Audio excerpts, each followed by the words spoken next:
All right, welcome to the EndZone YouTube. Let's move the chains. We are here today with UFL and spring football longtime insider and good friend James Larsen. James, how are you doing? Doing fantastic. A little sad that the season's over, but we got a lot ahead here in the off season, so always excited to get back into the swing of things. Yeah, it was a ride of a season for sure, and I think that's where we should start our conversation.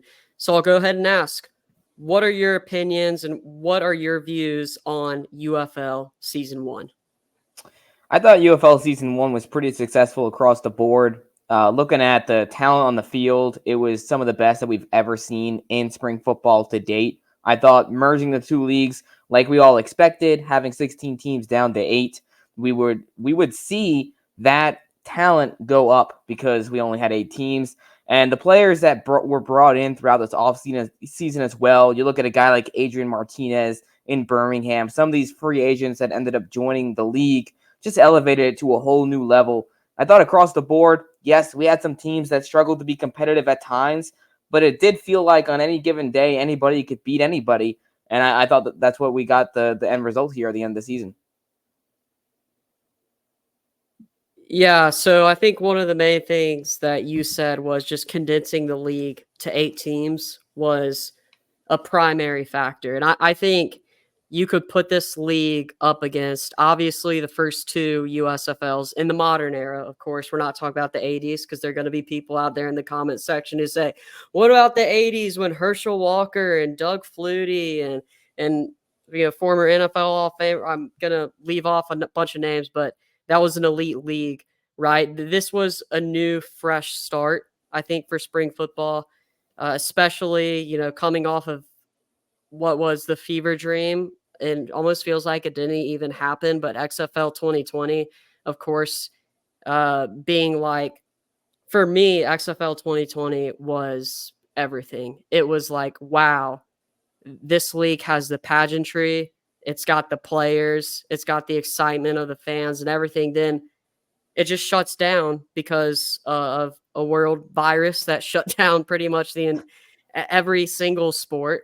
And then it was kind of a rocky, weird road to get to this place.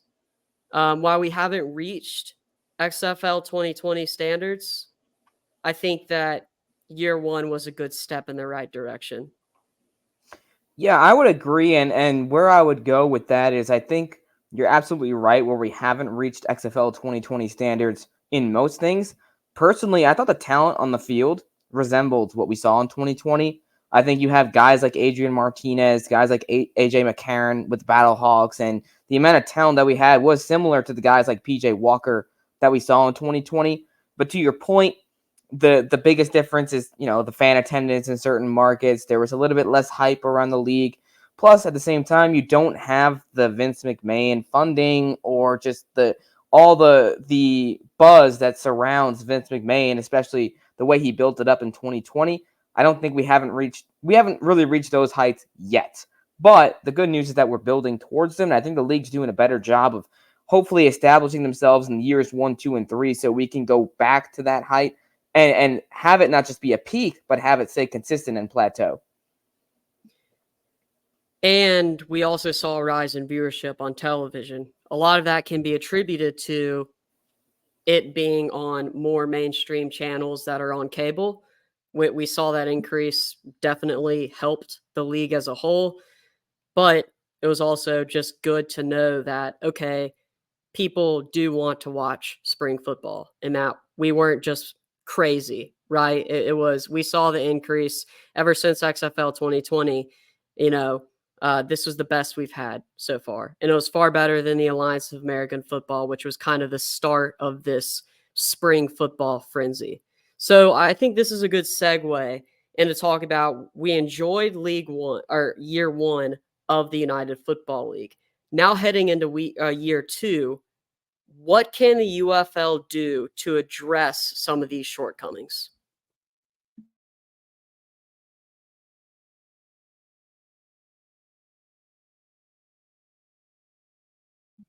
Hey, you're on mute. My apologies. So I think the most important thing and really the best possible thing that can happen for the league here is we're not going to have any major changes this offseason. Every single offseason in the modern spring football scene, something dramatic has happened in either one of these leagues, right? The XFL, they shut down. It was a whole selling process. It took 3 years off. The USFL, in year one, they had all the teams in just one market down in Birmingham. Then in year two, they decided to go to 4 markets. And for the XFL, they only had one pseudo offseason, but really it was their offseason was merging with the USFL. USFL season 2 offseason was merging with the XFL.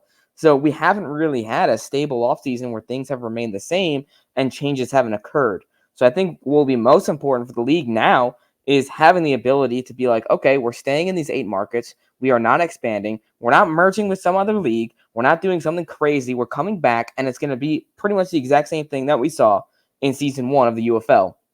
That to me is what will be most important, because some of the shortcomings that we had this year, whether it was attendance, whether it was kind of a lack of marketing in certain cities, and again, like a lack of buzz and excitement around the team, some of this wasn't really exactly the league's fault. It was just circumstances that resulted from the merger taking so long and so many things going on behind the scenes. For example, ticket sales. Michigan, they weren't able to sell single game tickets until like 2 weeks before the first game, and you had 3 straight home games to start the season in Michigan. So it's those sorts of things that hopefully those scenarios are avoided here, because we'll have a full off season of things remaining relatively the same. I think it's good that you bring up Michigan, and I know we're kind of getting a little bit off topic, but I think a lot of fans are wondering what's going to happen with the Michigan situation. There are a lot of rumors and speculations going on, and probably some of them are founded, that Michigan might be moving stadiums. Do you have any updates or insights on that? No updates yet. That'll be something that probably won't be ironed out until later this season, later this year. And for Michigan, I know a lot of people are like, oh, they're probably going to leave Ford Field. They're going to go somewhere else. The deal is up. What's going on? The deal was always a 1-year deal. So I don't know why people are making such a big deal out of the fact that Ford Field is not locked up for next year. Like that was pretty clear from the get-go that it's a year-to-year basis for the league with Ford Field. That's how it was in the USFL. That's how it was for the UFL. And that's probably how it will be moving forward, just given how expensive Ford Field is. Now, Michigan as a market in general, it'll be interesting to see how they approach this, because, there is a chance that they do have to move venues. And if they do, where do they go? You can't really go to the big house, because we already know attendance, like it's such an eyesore. And one of the biggest complaints for people on spring football in general is the fact that the stands are empty. There's only 40% people there in the stands. Why isn't there full capacity? Well, you don't want to go to a spot that's got 100,000 seats. So ideally, if you can go to a place like Ryan Nearson, which is Eastern Michigan University, that's your next best bet. It's only about 35, 40 minutes from Detroit. It's in Ypsilanti, right by Ann Arbor. So that is definitely an opportunity there, but you have a gray turf field. So it's like the league, I know, in years past hasn't wanted to go there because of that. So we'll see what happens. I'm pretty confident that the UFL will want to remain at Ford Field. You're already spending a lot of money in different areas, so why not spend the money here in Michigan to make it the best possible market? Also, Michigan has proved, while their attendance wasn't great, we do know that there was an attendance increase from the United States Football League, and they performed strong television numbers as well. So it might be smart for the league to say, okay, let's go all in on Michigan and invest in this market. Yeah, no, I completely agree. And I thought Michigan got the short end of the stick with some of these things throughout the merger, where it was just difficult with, again, the ticket sales was a real problem. And I thought marketing wise, the league kind of forgot about Michigan. There was hardly any events. There wasn't really much going on. And especially since, the Panthers last year, when they were in the USFL, they were the hub for them and the Philadelphia Stars. They lived in Michigan. They practiced in Michigan. They practiced at EMU. They practiced at Ryan Nearson, which is a potential location change if they do have to change venues. But anyways, for them to leave Michigan to go and stay in Arlington, there wasn't really much excitement. Not many people know that. As someone who lives in Michigan, there's a whole boatload of people that have absolutely no idea what I'm talking about when I bring up the Michigan Panthers. So I think, most importantly, like we've talked about, they need local marketing. They need sales teams here in the state, people that are going to promote this team with a full offseason. I think it's interesting that you bring it up because we are both in markets with teams, and I think we both have a common sense about people around us. I'm in Birmingham, 3-time defending champions. There are a lot of people who, one, either don't know what the team is. Like some of them think that it's the soccer team, the minor league soccer team, which is the Legion, or they know that there's a team, but they don't know when the season is. So they find out the Stallions are playing in the championship and they're like, "Wow, I didn't even know that the season was happening." So there's really not much marketing even in these cities that you would think, like Birmingham, you would think there would be tons of marketing because it should be a flagship program. But I was here around the Iron Days, and I was here for USFL year 1 and year 2. There was still more marketing then than there was last or this past season. I haven't seen any signage. We used to have these big USFL footballs that were placed at random parts of the city. So there was that. There were a lot of billboards, but this year they're kind of not really anywhere to be found. And I'm actively looking for them when I go out. And a lot of people just don't know that there is a team. And this is kind of an insider question for you. So I've seen a lot of the comments from league officials like Daryl Johnston, and I think they understand that they failed year 1 in terms of attendance, and they should understand that, that they came up short. Did they expect more fans without investing into the local markets, or were they just saying year 1, we're in a time crunch, things like that. Let's just get the year off the ground and try to do as best as we can given and look, they were given not great circumstances. Like teams didn't know that they were going to have teams until like a month or two. I mean, I don't know the exact timetable, but they were given no time, right? So, I mean, the time for marketing before the season was pretty much non-existent. So, did you get a sense from inside the league? I think the answer for that is kind of in the middle, kind of a mixed bag because the league, look, they know they fell short, like you said. Daryl's very open and honest about that. The league personnel, they know that things need to improve in these future seasons in order for the UFL to actually stick around and become sustainable. At the same time, yes, there is a little bit of a benefit of a doubt and a little bit of a leeway and a grace period because of, again, with how crazy things were with the merger. You can only expect so much. I think where the league really dropped the ball this year, like you said, was the local marketing and advertising. I took 2 trips down to Birmingham this year, and I didn't see any signs, like you said, nothing. Like there was no Stallion. Like you would have no idea the Stallions are playing at Protective Stadium, right in the middle of downtown Birmingham. Like they're right there, and no one would have a clue unless you actually somehow were following the team. So I think again, that's the most important thing. Michigan, the same thing. Downtown Detroit, they had some big billboards up for the Panthers last year. They had like things that were going on. There's nothing. I traveled to 7 cities this year. Unfortunately, never got to DC because of some car issues. That's a whole other story. But of the 7 cities, the only city that I saw some actual local advertising in was St. Louis, and that was at like some of the local pubs there and some of the local places that had like those beer deals with them and Battlehawks themed ales and whatever things like that. That was it. There was nothing else. So for the league, they talk about seeing growth. They talk about how, we're excited to move into season 2. They have to kind of put those words into action now and not just do talking, but actually do the walking and make sure that they're getting into these cities with grassroots endeavors. The grassroots is really what's most important for this league moving forward.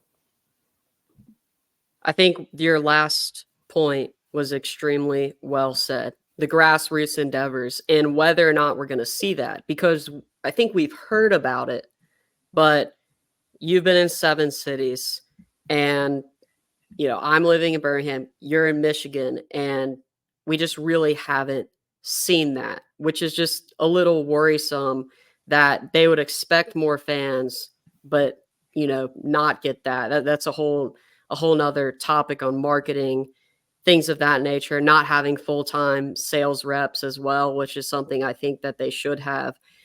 In your opinion, so, I think we also, if we're critiquing the league, we want it to succeed, right? I think that it's healthy to have conversations for something that we love and we want to be better. Are there any specific things you think the league could do grassroots marketing wise to get more fans in the stands? Like any ideas or anything along of that nature? Well, what we do know is that the league, in that Sports Business Journal article that came out from Ben Fisher last week, it spoke about how, with Jason Ganella, who's the senior vice president of ticket sales, and how that group, they're really going to put together some initiatives here to get more local sales groups within these cities to have events. And I think that'll be most important, right? Is at these local other sporting events, whether it's a Detroit Lions in Michigan, or whether it's like the Birmingham Barons down there in Birmingham, or the Arlington whatever that might be in Texas, or the Houston Cougars, or things like that. Like, they need people at these events selling tickets and showing that this league exists. Because again, without marketing, without advertising, people aren't going to know. To your point, so many people in Birmingham have no clue who the Stallions are. They think it's a soccer team. That can't happen. This, personally, in my opinion, it's inexcusable. If you're going to be a professional franchise, people in that city need to know. Whether they want to follow it or not, that's another story. But they need to at least be aware that the team is playing in their city. And I get it. Part of it is difficult when you're doing a hub system in Arlington where you're flying out the teams to their cities in the weekends, and there's only so much local engagement you can do. I will say, I was impressed with the league and what they were able to accomplish this year on that end, where usually a day before the game, they would fly the players out there and the coaches. And, Michigan, I was able to attend a couple of those local events that they had, and they went out into the community and did some really good things. We need more of that, and we need more of that in the off season, right? They can afford to buy a few plane tickets and fly these players in from wherever the heck they actually live in the off season and get them to the cities, get them to events. Just make sure that people know the Michigan Panthers exist. The Birmingham Stallions, they exist. The Houston Roughnecks, guys, they exist. The DC Defenders, they exist. Like DC, I know I've talked to a lot of Defenders fans. Like, there was absolutely nothing there this year at all. And yes, it's a little bit tricky because you're working with Audi Field, you're working with the nation's capital, but you've got to get into these cities and actually show the people that they are there. And that to me will be the most important thing. Make sure you're showing up at local events here this offseason. I think Birmingham had a lot of great events. I know the people organizing those, they're having them at really, really popular spots around town. And I think a lot of the hardcore Stallions fans really benefited from that. So, that's another thing. It's not to say that the UFL hasn't put time, effort, energy, and thought into these things. It's just that now they probably understand, okay, we need to take it to the next level. I think, and I kind of wearing this on accident, but the Marcast had a really great guy come on the show. Can't remember his name, but he brought up the Premier Lacrosse League. The Premier Lacrosse League is an emerging professional sports league that is doing extremely well. First, if I'm the UFL, I'm going to a lot of these emerging sports leagues, even UFC, MLS, PLL, even the enhanced games, which are the new Olympic style games where they're letting the athletes basically use drugs to get better and have performance enhancing things like that. But you really should go to all of these leagues and say, okay, what are your tips and tricks? Like, I'm here to learn from you. For the PLL, what they've done so well is, first of all, they turned a sport that traditionally is not very big and doesn't have very many fans when compared to all these other sports. But they've really made an effort to target kids and families. I think that's something that the UFL could do, getting players to go to local elementary schools, local middle schools, things like that in the area. Like if you were able to get Scooby Wright last season to go and talk to all the elementary schools, think how many kids. I mean, Scooby Wright, you have adult, like 50-year-old dudes getting tattoos of Scooby Wright Shark Dog on them, who are fans of him. He's a really lovable guy who could help build the league. And you have players like that on pretty much every team. So thinking strategically, getting families, because if you get one kid, then guess what? You're going to get the entire family. You're going to get friends. It's going to be an outing. Like, from the UFL's perspective, the marketing that I saw was pretty much just Twitter and social media to an extent, and then just ads on really big Fox and ESPN television events that were sports related. And I know that's a lot, and I think that's good, but maybe they could tone down a little bit on that. But it's also hard to balance because we know how important television viewership and audience is to the league, and you know it's just the optics right now of the league are that TV is probably a little bit more important than getting fans. But I think, and this is just a theory, I believe that if you pack out the stadium with fans for a majority of these games, the TV viewership will rise. Because whenever I'm watching games with friends or with other people who aren't familiar with the league, they say, yeah, I mean, this league's all right, but I don't want to watch a game where there's literally 12 fans in the stands. Yeah, personally, I do find it a little interesting how that dynamic works because I I love having fans in the stands, but I'm gonna watch a football game to watch the football game and watch the product on the field. If you're tuning in to watch the fans in the stands, why are you like? What's the point? Like, I don't know. I don't really understand that take. But I do agree that you need to get more people in the stands because it just gives it a more lively feel, right? If you're a professional league, you're supposed to have fans in the stands. And you look at teams in the MLB like the Oakland Athletics who are getting clowned upon because they have like 2,000 people at these games. That is not the vibe that you want to have in spring football. And it's unfortunately the vibe that we've gotten simply because some of these cities just weren't able to sell tickets. And the USFL, for example, with their hub model, most of their teams in year one and then half of their teams in year two didn't have really any fans in those stands at all. So I fully understand those complaints. At the same time, I'm like, well, why are you watching football if you're only watching for the fans? Totally different story. But I would agree that, yes, the better the TV product is, the more people are going to watch. And having people in the stands makes the game a better TV product. So in turn, more attendance should lead to more viewership. Yeah, it to me, and from, what I've heard from other people's opinions, which is fair because those are potential customers or viewers or ticket buyers of the UFL. It's I want good atmosphere for the football games, which is completely based in sports. We want a good atmosphere. So, um, I guess I have a couple more questions, and I know we've kind of gone off the rails a little bit, but you posted on Twitter the other day about the rookie draft. Can you tell us more about that? Yeah, I mean, there's not much more to say at the moment, simply because, with how things go within these leagues, there's so many moving pieces, and it takes them a while to get things finalized. Right now, I'm told that the rookie draft will be sometime in mid-July. And of course, as we know, the Memphis Showboats will have the first pick in every round because of their Week 10 win over the Houston Roughnecks. That said, we still don't know how many rounds it will be. We still don't know exactly what the format will look like. So those details will hopefully be finalized soon, and we'll get more details on that shortly within the next week or two.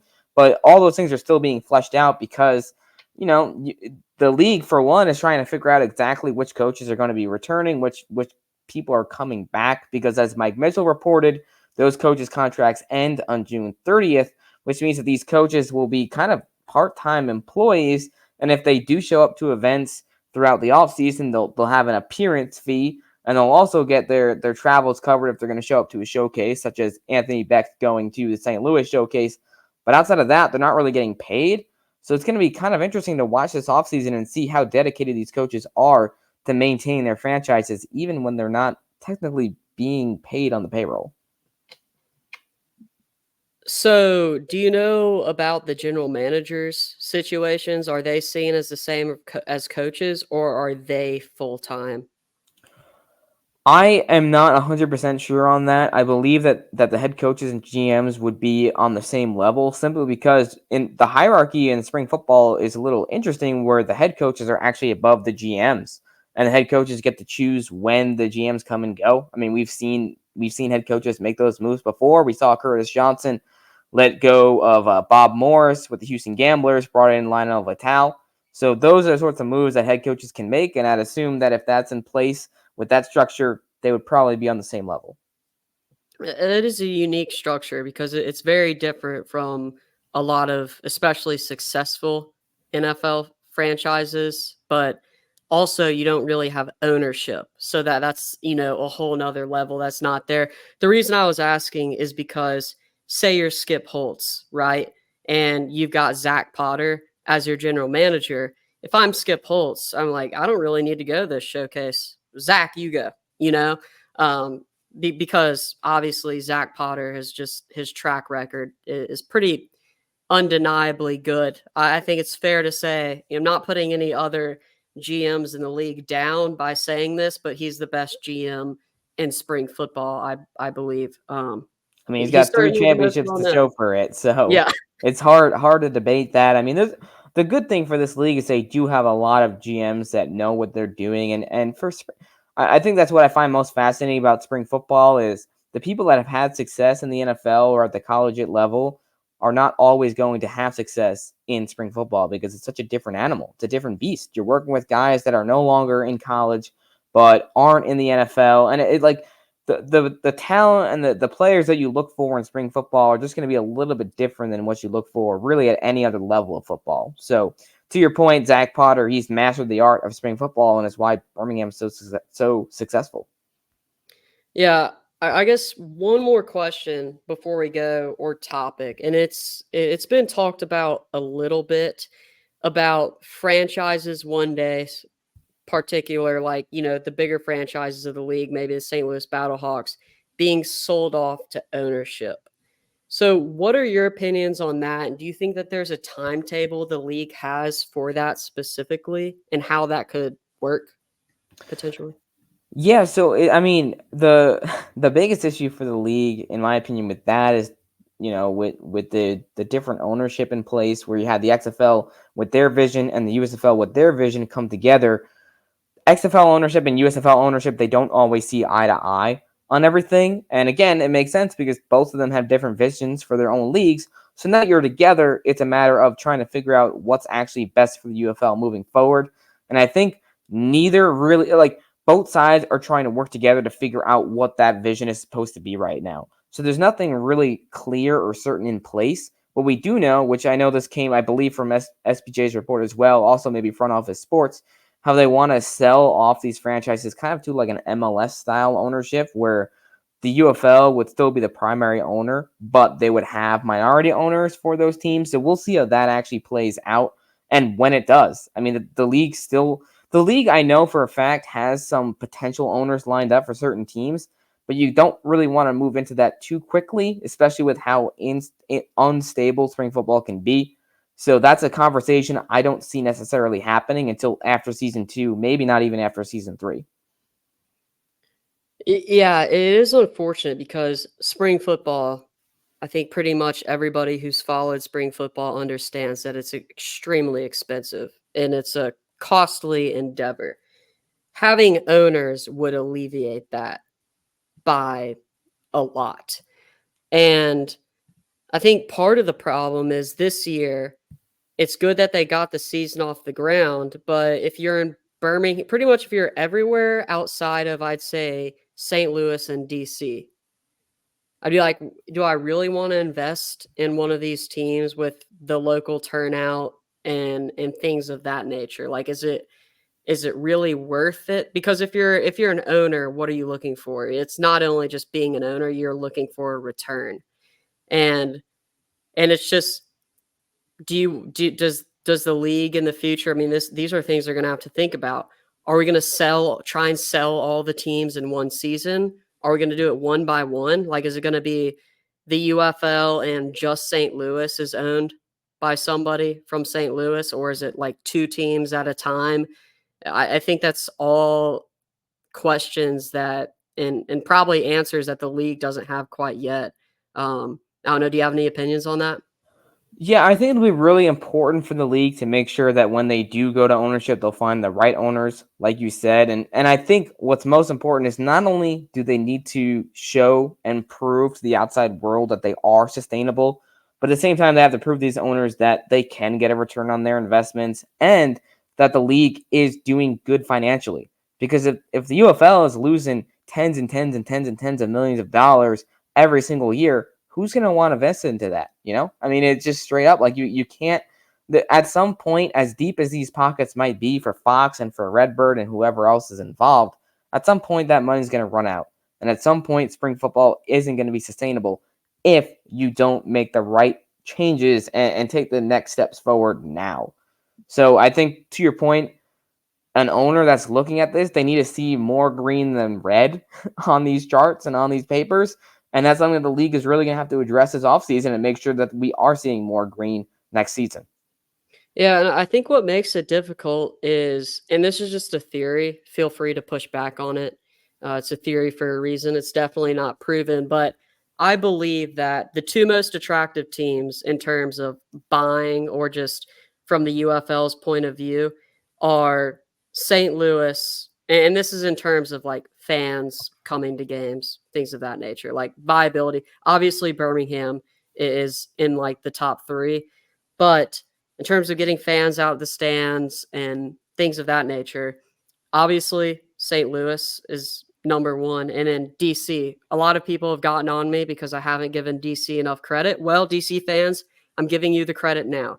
And I have a theory that part of that and part of the reason why the marketing is so easy for those teams is because the NFL franchises that are or were involved with that area are hated so much by the local fan bases that they see these teams as more exciting options. You know, obviously, I don't have to talk about St. Louis. We know how much people do not like the Rams for leaving. I used to live in St. Louis, and that was a time. But DC also has the Washington football team slash Commanders, which has just been a clown show, like where it's obvious their owner did not care about the fans at all. You know, it was a terribly run team and program. I mean, the owner didn't care about the players, the staff, things of that nature. So a lot of the fans, I think, just from seeing comments and then obviously it's just a theory that they've been able to unite. Whereas we got teams like San Antonio, they did really well in the Alliance of American Football, and it's been good ish, for San Antonio. It could be Houston, better. yeah, it could be better. Like It should I, be I had better. higher expectations for San Antonio. We can talk about San Antonio and feel free to push back on the theory. What are your opinions No, on San I think Antonio? your DC is spot on. And I remember seeing, I think it was last year in the XFL, there was a couple of times where fans were chanting obscenities at Dan Snyder. So, like, for for a fact that those fans in DC are not happy with Washington. And at the time, they had a winning Defenders franchise. This year, obviously, things didn't go as well. But even then, the fans still showed up. You got the Beer Snake, which is one of the most exciting and just passionate atmospheres for fans in the spring football scene. San Antonio, they actually, in my opinion, were tremendous. It's just they should be doing better. The fans that are there are fantastic. I was at 2 San Antonio games at the Alamo Dome this year, and that was the loudest environment that I was in all season long. Granted, I didn't get to go to St. Louis when there was a Battlehawks game going on, so obviously I'm not saying that it's louder than the Battle Dome. It is not. But for the games that I was able to attend in person, the Alamo Dome was a phenomenal atmosphere. The fans were engaged. It was loud. Third downs, like you could not hear anything. It was a lot of good. But it's just the thing is, it's like you got 12,000 fans there, and it sounds great. Imagine how good it could be if we can get back to 20,000, back to 25,000. The AF were getting crowds of like 30,000 people there, and they were shooting for like 40 or 50 a couple of those games that we didn't get to see because the league folded. So San Antonio, that's a market that I really hope to see do better. And same goes for Michigan. I think Ford Field is a great environment where you can get a lot of fans in there. Let's get that lower bowl filled. Let's get 15 to 20 each and every week. And I think most importantly, like we talked about, if they can market this thing properly, they'll be able to do that. Great points. I think San Antonio has so much potential as a team and a fan base. I think that they definitely are one that next year, with the right marketing in place, we could see their average attendance go up by thousands because they were also very passionate. In the Alliance of American Football, they were wild. So what are your opinions on the Friday night football? I don't know how much time you have left. I don't want to keep you for so long, but we did get recent news about Friday night football with the UFL next year. How do you think that'll affect television rating, viewerships, and just optics for the league? Yeah, I have mixed feelings on this one because we've seen spring football try Friday nights a couple of times. The USFL back in year one, week two, they had a game between New Jersey and Michigan on a Friday night, and those ratings didn't do too well. The XFL had a game on FX on Friday night. I think it was between Seattle and Arlington.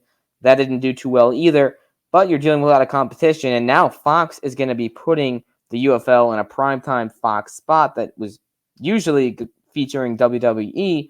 So I see potential there for the ratings.